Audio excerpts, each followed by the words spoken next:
Are we all met? Pat, pat, and this shall be our marvelous convenient place for our rehearsal. This green plot our stage, this hawthorn brake our tiring house, and we will do it in action as we will do it before the Duke. Peter Quince. What sayest thou, bully bottom? These are things in this comedy of Pyramus and Thisbe that will never please. First, Pyramus must draw a sword to kill himself, which the ladies cannot abide. How answer you that? By our Latin, a parlous fear. I believe we must leave the killing out when all is done. Not a wit. I have a device to make all well. Write me a prologue, and let the prologue seem to say we will do no harm with our swords, and that Pyramus is not killed indeed. And for more better assurance, tell them that I, Pyramus, am not Pyramus, but Bottom the Weaver. This will put them out of fear. Well, we will have such a prologue, and it will be written in 8 and 6. Make it more. Let it be written in 8 and 8. Will not the ladies be afeard of the lion? I fear it, I promise you. Masters, you ought to consider with yourself, to bring in, God shield us, a lion among ladies is a most dreadful thing, for there is not a more fearful wood fallow than your lion living, and we ought to look to it. Therefore, another prologue must tell he is not a lion. Nay, you must name his name, and half his face must be seen through the lion's neck. And he himself must speak thou, saying thus, or to the same defect, Ladies, or fair ladies, I wish you, or I would request you, or I would entreat you not to fear, not to tremble, my life for yours.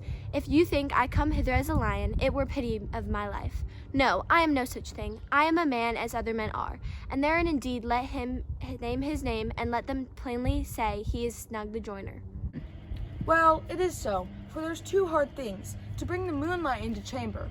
For you know, Pyramus and Thisbe meet my moonlight. Doth the moon shine that night we play our play? A calendar, look in the almanac. Find out moonshine, find out moonshine. Yes, it doth shine that night. Why, then, may you leave a casement of the great chamber window where we play open, and the moon may shine in at the casement. Or else one must come in with a bush of thorns and a lantern, say he comes to disfigure or to present the person of moonshine. Oh, then there is another thing. We must have a wall in the great chamber, for Pyramus and Thisbe, says the story, did talk through the chink of a wall. You can never bring in a wall. What say you, Bottom? Some man or other must present wall, and let him have some plaster or some loam or some rough cast about him to signify wall.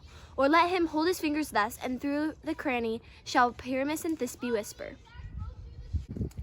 If that may be, then all is well. Come, sit down, every mother's son. Rehearse your parts. Pyramus, you begin. When you have spoken your speech, enter into that break, and so everyone according to his cue. What hempen homespuns have we swaggering here? So near the cradle of the fairy queen? What a play toward! I'll be an auditor, an actor too perhaps, if I see cause. Speak, Pyramus. Thisbe, stand forth. Thisbe, the flowers of odious savor sweet. Odors. Odors savor sweet, so hath thy breath, my dearest Thisbe dear. But hark, a voice! Stay thou but here a while, and by I will to thee appear. A stranger Pyramus that ever played here. Must I speak now? Marry must you, for you must understand, he goes to see a noise that is heard, and come again. Most radiant Pyramus, most lily white of hue, of color like the red rose on triumphant briar, most briskly juvenile, and eke most lovely Jew, as truest horse that would never tire, I'll meet thee, Pyramus, at Ninny's tomb. 9 is 2, man. Why you must not speak that yet? That's your answer to Pyramus. You speak all your parts at once, cues and all. Pyramus, enter. Your cue is past. It's never tire. Oh, as truest horse that would never tire. If I were fair, fair Thisbe, I were only thine. Oh, monstrous, oh, strange, we are haunted. Pray, masters, fly, masters, help! I'll follow you. I'll lead you around, through bog, through bush, through bleak, through briar. Sometimes a horse I'll be, sometime a hound. A hog, a headless bear, sometime a fire. And neigh, and bark, and grunt, and roar, and burn like a horse. Hound, hog, bear, at every turn. Why do they run away? This is a knavery of them to make me afeard. Oh, Bottom, thou art changed. What do I see on thee? What do you see? You see an ass head of your own, do you? Bless thee, Bottom, bless thee. Thou art translated. I see their knavery. This is to make an ass of me, to fright me if they could. But I will not stir from this place. Do what they can. I will walk up and down here, and I will sing, that they shall hear I am not afraid. The ouzel cock so black of hue with orange tawny bill, the throstle with his note so true, the wren with little quill. What angel wakes me from my flowery bed? The finch, the sparrow, and the lark, the plain song cuckoo grey, whose note full many a man doth mark, and dares not answer nay. For, indeed, who would set his wit to so foolish a bird? Who would give a bird the lie, though he cry cuckoo never so? I pray thee, gentle mortal, sing again. Mine ear is such enamoured of thy note, so is mine eye enthralled to thy shape, and thy fair virtues, force perforce, doth move me on the first view to say, to swear, I love thee. Thanks, mistress, you should have a little reason for that. And yet, to say the truth, reason and love keep little company together nowadays. The more the pity that some honest neighbors will not make them friends. Nay, I can gleek upon the occasion. Thou art wise as thou art beautiful. So neither, but if I had wit enough to get out of this wood, I have enough to serve my own turn. Out of this wood do not desire to go. Thou shalt remain here whether thou with or no. I am a spirit of no common rate. The summer still doth tend upon my state, and I do love thee. Therefore go with me. I'll give these fairies to attend on thee, and they shall fetch thee jewels from the deep, and sing while thou pressed on flowers dost sleep. And I will purge thy mortal grossness, so that thou shalt like an airy spirit go.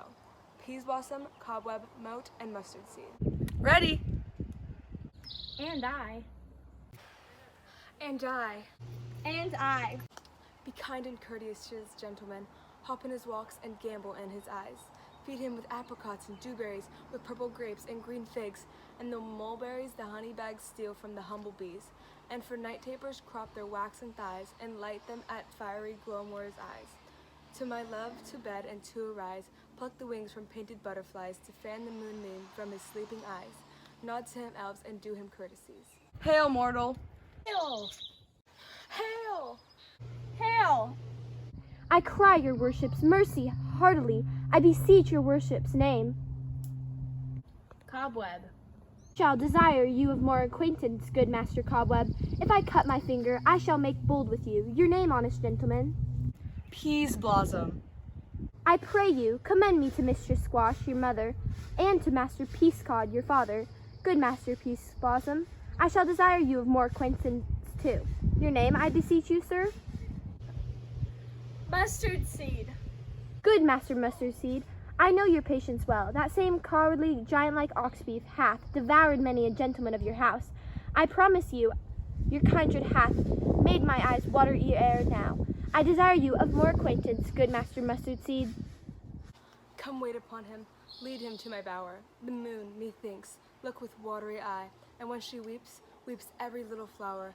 Lamenting some enforced chastity, tie up my lover's tongue, bring him silently.